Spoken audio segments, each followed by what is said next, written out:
1 қаңтардан бастап әлеуметтік төлемдер көлемі артады. Зейнетақы мен жәрдемақы алатындарға қанша теңге төлейтінін есептеп көрейік. Жәрдемақы қанша теңгеге өседі? Зейнетақы қанша теңге болады? Кім зейнетке ерте шыға алады? Видеоны зейнетақы мен жәрдемақы алатындарға жіберіп бір қуантыңыз.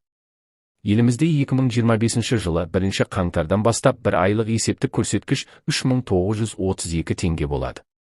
Яғни бұл айлық есептік көрсеткішпен есептелетін кез келген төлем, оның ішінде зейнетақы мен жәрдемақылар артады дегенді білдіреді.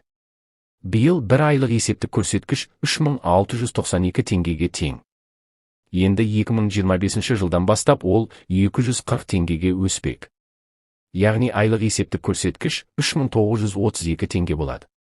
Ең төменгі жалақы 85.000 теңге өзгеріссіз қалады. Зейнетақының ең төменгі мөлшері 62771 теңге. Ең төменгі күнкөріс деңгейі 46228 теңге. Базалық зейнетақы төлемінің ең төменгі мөлшері 32360 теңге. Бұл ретте жасы мен еңбек сіңірген жылдары бойынша зейнетақы төлемдерін 8,5%-ға арттыру жоспарланып отыр. Өздеріңізге мәлім, айлық есептік көрсеткіш артса, әлеуметтік төлемдер көлемі де артады. Жәрдемақы қанша теңгеге өседі?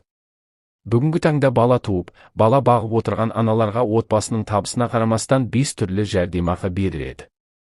Олар мыналар. Бірінші, жұмыс істейтін аналарға, егер олар міндетті әлеуметтік сақтандыру қорының қатысушысы болса, жүктілікке және босануға байланысты әлеуметтік төлем төленеді. Екінші, бала тууға байланысты бір реттік мемлекеттік жәрдемақы беріледі. 1 және 3 баланың тууына бір реттік төлем 38 айлық есептік көрсеткіш 149.416 теңге. 4 және одан да көп балаға 63 айлық есептік көрсеткіш 247.716 теңге. 3-ші бала 1,5 жасқа толғанға дейін оның күтіміне ай сайын жәрдемақы беріледі. Жұмыс істемейтін әйелдерге республикалық бюджеттен жәрдемақы беріледі. Атап айтқанда, 1-ші балаға 22.649 теңге. 2-ші балаға 26.777 теңге. 3-ші балаға 30.867 теңге. 4 және одан да көп балаға 34.995 теңге. Жұмыс істейтін әйелдерге, егер олар міндетті әлеуметтік сақтандыру жүйесіне қатысушы болса, бала күтіміне берілетін әлеуметтік төлем соңғы 2 жылдағы орташа айлық табысының 40% көлемінде төленеді. 4-ші баласы 1,5 жасқа толғанға дейін, анасы оның күтіміне байланысты кірісінен айырылған жағдайда, әлеуметтік төлем алушылардың пайдасына қосымша белгіленген міндетті зейнетақы жарналары бюджет қаражаты есебінен субсидияланады. 5-ші, мүгедектігі бар баланы тәрбиелеп отырған үшін жәрдемақы өседі. Сонымен қатар, кәмелетке толмаған 4 және одан да көп баласы бар аналарға жәрдемақы бала санына сәйкес сараланып төленеді. 4 баласы бар отбасылар үшін жәрдемақы мөлшері 63.030 теңге. 5 баласы бар отбасылар үшін 78.798 теңге. 6 баласы бар отбасылар үшін 94.565 теңге. 7 баласы бар отбасылар үшін 110.332 теңге. 8 және одан да көп балалардан әр балаға 4 айлық есептік көрсеткіш, яғни 32 айлық есептік көрсеткіш 125.824 теңге құрайды. 6 және одан да көп баланы дүниеге әкелген аналар алтын алқа және күміс алқа белгісімен марапатталады.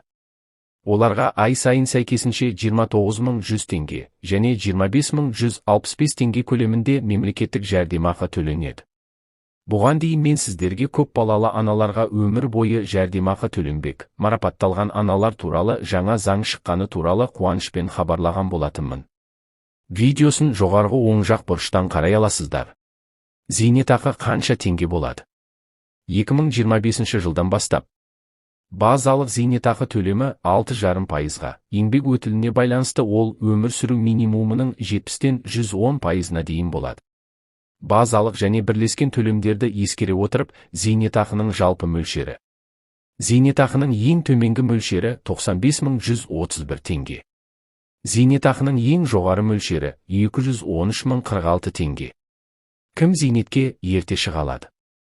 5 және одан көп бала туған, асырап алған және оларды 8 жасқа дейін тәрбиелеген әйелдер 53 жаста. Семей ядролық сынақ полигонының төтенше және радиация қаупі ең жоғары аймақтарында 1949 жылғы 29 тамыздан 1963 жылғы 5 шілде аралығындағы кезеңде кемінде 5 жыл тұрған әйелдер 45 жаста, ерлер 50 жаста. Еңбек жағдайы зиянды жерде жұмыс істейтіндер 55 жаста зейнетке шыға алады. Еске сала кетсек, 2022 жылы әйелдердің зейнет жасы 2028 жылға дейін 61 жас деп белгіленген болатын.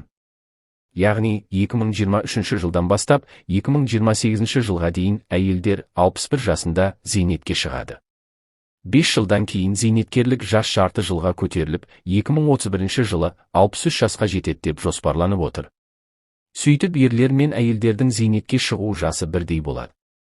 Яғни ерлер елімізде 63 жасында зейнетке шығады.